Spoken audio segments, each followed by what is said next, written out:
मु गदाधर साहू मु गंजाम रु आसी जमतीक आर प्रीमियम रे सार सार इनभाइट भी करते निहाती भाव मोर फीडबैक आर नेचुरल कहानी तार जो केमी यही पिक्चर नायिका हूँ जड़े आभा जे कि संपूर्ण दिव्यांग से निजर प्रतिभा जो आमर जो कहना साई पड़िशा गाँ गली रे जमती अवहेलित हो रही था दिव्यांग माने तार नेचुरल कहानीटी यही चलचित्र माध्यम देखाई मु तो कहि सर बहुत बहुत वंडरफुल नेचुरल कहानीटीए मु देखिले जो कहना नेचुरल मोर रोम टांकुली जाऊँगी सतरे कहवाक गले वास्तविक कहानी ये आभा मूवीटी निहाती भाव में आमर ओडिशा को कौन आमर भारत में बहुत भाव में टीआरपी नब तार मौलिक कहानी तार निश्चित भाव में जो निजर प्रतिभा को केमिति उच्च स्तर नहीं पहुँची तार एते दुख कष्ट निजर बहुत किछि अभाव अनटन बंची तार निजर जो भितर थिबा प्रतिभा को केमती धीरे धीरे धीरे नहीं कि गोटे उच्च स्तर नहीं पहुँचाई आउ तार ना को जो निज अंचल को सुनाम धन्य कराइबारे ये चलचित्र बहुत भाव में देखई निहाती भाव में सर मु जड़े संपूर्ण दिव्यांग मोर भी ट्रेन एक्सीडेंट दुईटी गोड़ हर तथापि मु मानसिक भाव में मु देखा शारीरिक अक्षम हो पारे किंतु मानसिक भाव में बहुत स्ट्रंग किंतु यही जिनसटा को निजर मन भितर जो दृढ़ इच्छा शक्ति थिले सबकिछि संभव नहरों से डरकर नौका पार नहीं होती कोशिश करने वाले का भी हार नहीं होती ठीक सही परी आमे जो निज भितर जदि कॉन्फिडेंस थी निश्चित भाव आमे सफलता जगह पहुँचे सर मु समस्त दिव्यांग भाई भौणी मानक कहवाक चाहे जेकोसी काम करूँ दिल से करूँ प्यार से करूँ पूरा हृदय सहित करूँ निश्चित भाव में आपण मान सक्सेस रे पहुँचे जमती कि आमर आभा मूवी आमको समस्त को सूचाई दिए जे तार मौलिक कहानी आ नेचुरल कहानी बहुत आत्मतृप्ति दे था बहुत इवेंट रे भाग नहीं बहुत मेडल भी आनी आम राज्य इंडिया पार्टिसिपेट करिछि किंतु तार आम तो गोटे रही जाऊँगी आम प्रतिभाटा को समस्ते देखते किंतु प्रतिभा पछरे आम जी परिश्रम पड़ी था जी कोशिश करी आम निजको डेडिकेट करी से गुड़ाक लोक मानक देखा जाए नहीं किंतु से गुड़ाक यही चलचित्र माध्यम आमर जे आभा मूवी ओडिशा को पूरा हलचल कर चांचल्य कर निश्चित भाव मोर तो फीडबैक रु बहुत भल पाए आपण मानकर भी सपोर्ट आ भल पाइबा निश्चित भाव रहा दरकार थैंक यू मो स्वागतिका प्रधान आउ मो पुआ सौम्यजित से ऑटिज्म अच्छी तो आमको आसी इनविटेशन आईना को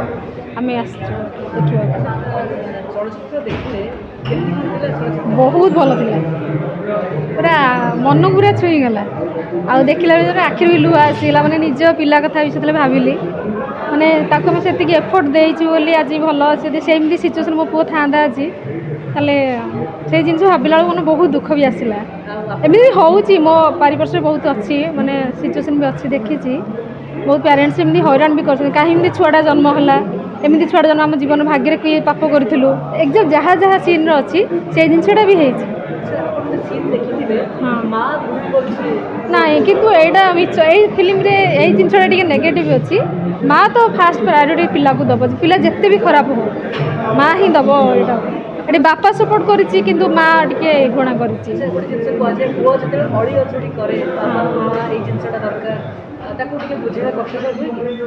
हाँ हुए तो किंतु बुझी जाए से अलग टे बुझा पड़े साधारण नॉर्मल पिला तो बेसी एमती आहरी दुष्ट होती मोर भी आ छोट झीटे अच्छी से ताठू आहरी दुष्ट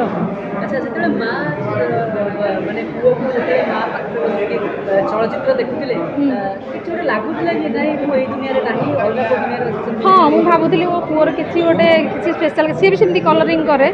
से बने जमी करुँची जो पिक्चर यहाँ रियल लाइफ एते है किंतु आकु नेले भी आगु से कर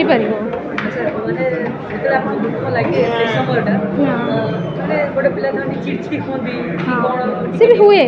समस्त नॉर्मल शुणु नॉर्मल आम समस्त सामान तांकर किछिटा अच्छी से स्पेशल से स्पेशल चाइल्ड आउ चिट्रे शांत हो बुझा मुझे रागिनी ଆମେ ସେତିକି ସ୍ପେଶାଲ୍ ବୋଲି ଭଗବାନ ଆମକୁ ସେମିତି ଚାଇଲ୍ଡ ଦେଇଛନ୍ତି କି ଆମେ ତାକୁ ପାରିପାରିବୁ। ମୁଁ କହୁଛି କି ନର୍ମାଲ ପିଲା ଯେମିତି ଏ ପିଲା ବି ସେମିତି ସବୁ ସମାନ କିଛି ନାହିଁ। ଏମାନେ ଯଦି ଠିକ୍ ଏଫର୍ଟ ଦିଆଯିବ ସେ ନର୍ମାଲ ପିଲାଠୁ ବି ଆହୁରି ଭଲ ହେବେ। ନର୍ମାଲ ପିଲା ତ ବାପା ମାଙ୍କୁ ହତାଦର କରୁଛନ୍ତି ହେଲେ ଏ ପିଲାମାନେ ଆମକୁ କେବେ ହେଲେ ବି ଛାଡ଼ିକି ଯିବେନି, ଆମ ପାଖେ ସବୁଦିନ ପାଇଁ ରହିବେ। ଆକ୍ଚୁଆଲି ଏଇଭଳିଆ ସିନେମା ଆସିବା ଦରକାର। ଗୋଟେ ଗୋଟେ ସାହସ କରିକି ପ୍ରଡ୍ୟୁସର ଏଭଳିଆ ଫିଲ୍ମ କରିଛନ୍ତି, ଧନ୍ୟବାଦ ପ୍ରଡ୍ୟୁସରଙ୍କୁ ଦେବି। ଆଉ ଆମର ଭିନ୍ନକ୍ଷମ ପିଲାଙ୍କୁ ଯେଉଁ ବାପା ମା'ମାନଙ୍କୁ ଭିନ୍ନକ୍ଷମ ପିଲା ମିଳିଛି, ଭଗବାନ ତାଙ୍କୁ ଦେଇଛନ୍ତି, ତାଙ୍କୁ କେହି ଟର୍ଚର୍ କରନ୍ତୁନି। କାରଣ ଫିଲ୍ମ ମାଧ୍ୟମରେ ଜଣାଯାଉଛି ଯେ ସେ ଭିନ୍ନକ୍ଷମ ଭିତରେ ବି ତାର ଗୁଣ ଗୋଟେ ଅଛି, ଆଉ ସେ ଗୁଣଟା ବି ଫୁଟିକି ବାହାରୁଛି। ତାପରେ ତୁମେ ଆକ୍ସେପ୍ଟ କରୁଛ, କିନ୍ତୁ ତା ପୂର୍ବରୁ ତାକୁ ଟର୍ଚର୍ କରୁଛ। ସିନେମା ମାଧ୍ୟମରେ ଦେଖାହେଉଛି, ଏଇଟା ନିହାତି ସିନେମାଟା ଦେଖିବା କଥା। ସିନେମାଟା ପିକ୍ଚର ଫିଲ୍ମ ବନିଛି, ତ ପୁଣି ଆଉଥରେ ପ୍ରଡ୍ୟୁସରଙ୍କୁ ଥ୍ୟାଙ୍କ ୟୁ ଦେବି, ଯାହା ହଉ ସାହସ କରି ପିକ୍ଚର ଫିଲ୍ମ ବନିଛି। କି ଯିବେ ନ ଯିବେ ତ ଅଲଗା କଥା, ସିନେମା ଆୱାର୍ଡ଼ ମିଳୁ ଆଉ ସିନେମାକୁ ଗଭର୍ଣ୍ଣମେଣ୍ଟ ସପୋର୍ଟ ମିଳୁ। କାରଣ ଗୋଟେ ପ୍ରଡ୍ୟୁସର ପଇସା ଖର୍ଚ୍ଚ କରିଛି,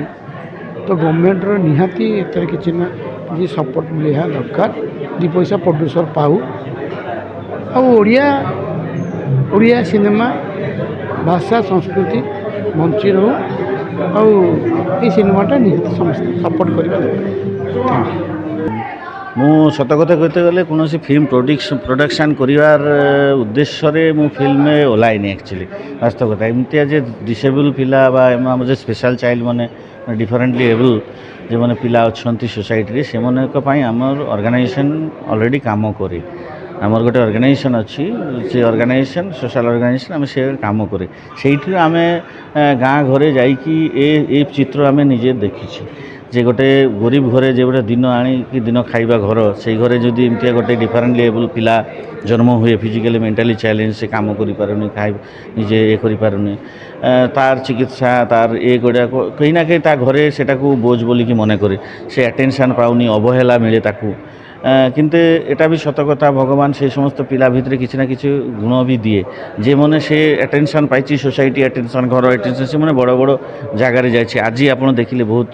ଆମର ସ୍ପେଶାଲ ଲୋକମାନେ ଆସିଥିଲେ, ଯେଉଁମାନେ ଅଲିମ୍ପିଆଡ଼ ଯାଇଛି, କେହି ଖେଳରେ ବହୁତ ନାମ କରିଛି, ସେମାନେ ଆଟେନସନ୍ ମିଳିଛି, ନିଜ ଇଚ୍ଛା ଶକ୍ତି ସେମାନଙ୍କ ଭିତରେ ଥାଏ। କିନ୍ତୁ ଆମେ ଯେଟା ସେମାନଙ୍କୁ ସୋସାଇଟି ଅବହେଳା ମିଳୁଛି, ଘର ଅବହେଳା ମିଳୁଛି, ଦାରିଦ୍ରତାର ଶିକାର ହେଇଯାଉଛି। ତ ସେଇ ଜାଗାଟାকে ଆମେ ଫିଲ୍ କରିଛି, ଦେଖିଛି। ସେଇ ଷ୍ଟୋରିରେ ଆମେ ଗୋଟେ ଆମର ଇଚ୍ଛା ଥିଲା ଡକୁମେଣ୍ଟାରୀ କରିକି ସୋସାଇଟିକୁ ଗୋଟେ ମେସେଜ୍ ଦେବା ଏବଂ ସେମାନଙ୍କର ଏନକାରେଜମେଣ୍ଟ ପାଇଁ କରିବା। କିନ୍ତୁ ସେ করতে করতে ଯାଇକି ଫିଲ୍ମ ହେଇଯାଇଛି, ସତ କଥା। ବଟ୍ ଲୋକ ଡେଫିନେଟଲି ଏଟା ଏମିତିଆ ଗୋଟେ ଷ୍ଟୋରି ଲୋକକୁ ଆକର୍ଷଣ କରିବ, ଲୋକ ଫିଲ୍ କରିବ ଏବଂ ସେ ଡେଫିନେଟଲି କିଛି ନା କିଛି ମେସେଜ୍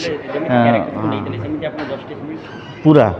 ସମସ୍ତ କ୍ୟାରେକ୍ଟର ଏଇଠି କେଦାର ଭାଇରୁ ନେଇକି ସହିତ ଅପା, ଅନୁ ଅପା, ଆମର ଆହୁରି ଯେ ସମସ୍ତ ଆର୍ଟିଷ୍ଟ ଅଛନ୍ତି, ସ୍ପେଶାଲି ଆଭା, সোনা মাল্লিক, ସମସ୍ତେ ମାନେ ମିଶିକି ଗୋଟେ ଗୁଡ୍ ଟିମ୍ ଗେମ୍। ଆମେ যেটা চাইଥିଲି সেই জিনিসটা লাগিছে আসিছে। আজ ସମସ୍ତଙ୍କ রিয়াকশন ଭଲ ଲାଗିଲା।